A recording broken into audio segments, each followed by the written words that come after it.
In July 2012, the CMS collaboration at CERN published a paper that concluded a decades-long search.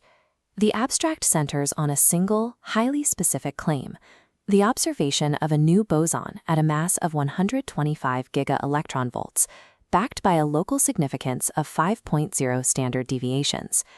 To make that claim, the team could not rely on a handful of collisions.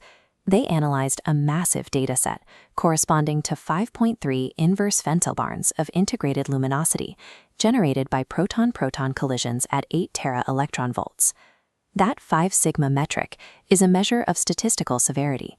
It describes where the data sits on the extreme right tail of a background noise probability distribution. Practically, there is only a 1 in 3.5 million probability that random fluctuations alone produce the signal. No researcher ever looked at a screen and literally saw a Higgs boson. Instead, they collected an overwhelming volume of subatomic debris and mathematically extracted a resonant peak from the noise.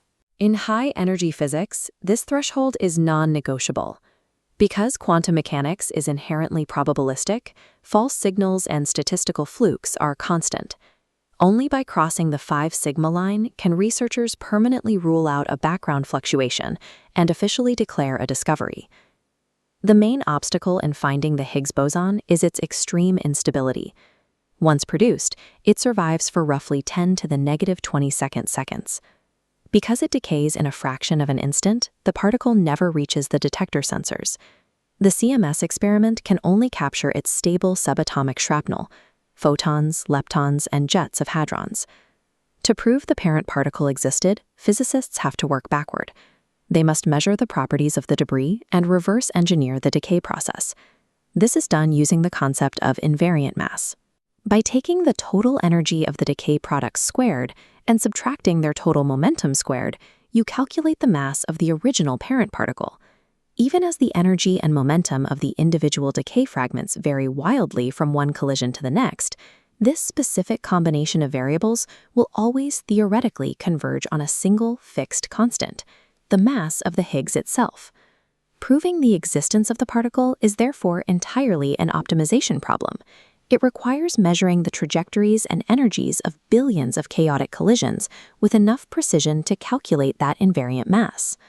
To find that invariant mass, the CMS collaboration analyzed 5 specific ways, or channels, the Higgs boson can decay, into pairs of W bosons, Z bosons, photons, tau leptons, or bottom quarks. These channels are evaluated against 2 competing metrics. The first is the branching ratio, which is how frequently the decay occurs. The second is mass resolution, how clearly the detector can measure the resulting invariant mass. Decays into bottom quarks and W bosons happen relatively often, but their mass resolution is exceptionally poor. The W boson channel, for instance, decays into neutrinos. Neutrinos pass through the detector completely unmeasured, creating missing transverse energy that permanently smears the data and broadens the mass peak. This forced the team to prioritize the diphoton and 4-lepton channels.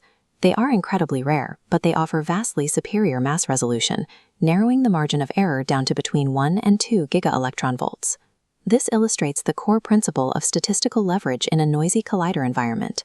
A narrow, rigid mass resolution is mathematically far more valuable for pinpointing a new particle than a massive volume of blurred, smeared data. In the diphoton channel, the Higgs decays into high-energy photons. The CMS detector is equipped with an electromagnetic calorimeter, or ECAL, which provides highly precise energy tracking specifically for these particles. The primary obstacle here is the background noise. Standard quantum chromodynamics processes constantly produce photon pairs, creating an enormous, irreducible background. This chart shows the invariant mass distribution of those diphoton events. Notice the y-axis. The events are weighted by their signal-to-background ratio. By categorizing events based on how likely they are to be signal rather than noise, the visual significance becomes clearer. To account for the noise, the team fitted polynomial curves to the sidebands of the data. This creates a continuous expected background curve, represented by the dotted red line. With the background accurately modeled, a statistically significant excess of events emerges. Right near the 125 giga-electron volt mark, the data points push sharply above the background expectation. To prove this isn't an artifact of the weighting process, the inset chart plots the raw, unmanipulated event counts. The bump is still clearly visible. When mathematically evaluated against the background model, this specific cluster of photons yields a local significance of exactly 4.1 standard deviations. The ultra-precise calorimetry of the eCal allowed the CMS team to surgically extract a tiny 4.1 signal out of a towering mountain of standard QCD background noise. The second key pathway is the decay into 2Z bosons, which then decay into 4 leptons. In physics, this is known as the golden channel. Unlike the diphoton channel, 4-lepton events are exceptionally rare. However, they suffer from almost zero standard model background. This chart shows the 4-lepton invariant mass distribution. The massive blue spike around 90 giga-electronvolts represents the well-understood Z boson, proving the detector accurately measures known physics. Scanning the axis, an anomalous cluster occurs exactly where the red histogram line predicts a 125 giga-electronvolt Higgs. To isolate these events, CMS applies a kinematic discriminant. By analyzing the invariant masses of the lepton pairs and 5 specific decay angles, they aggressively filter out the remaining continuum background. The result for the 4-lepton channel is a tight, clean cluster of events yielding a 3.2 sigma significance. Because statistics compound, the 3.2 sigma from the 4-lepton channel mathematically stacks with the 4.1 sigma from the diphoton channel, along with data from the lower resolution channels. Together, they officially breach the 5.0 sigma threshold required for discovery. Measuring a resonant peak at 125 giga-electronvolts only proves that a new particle exists.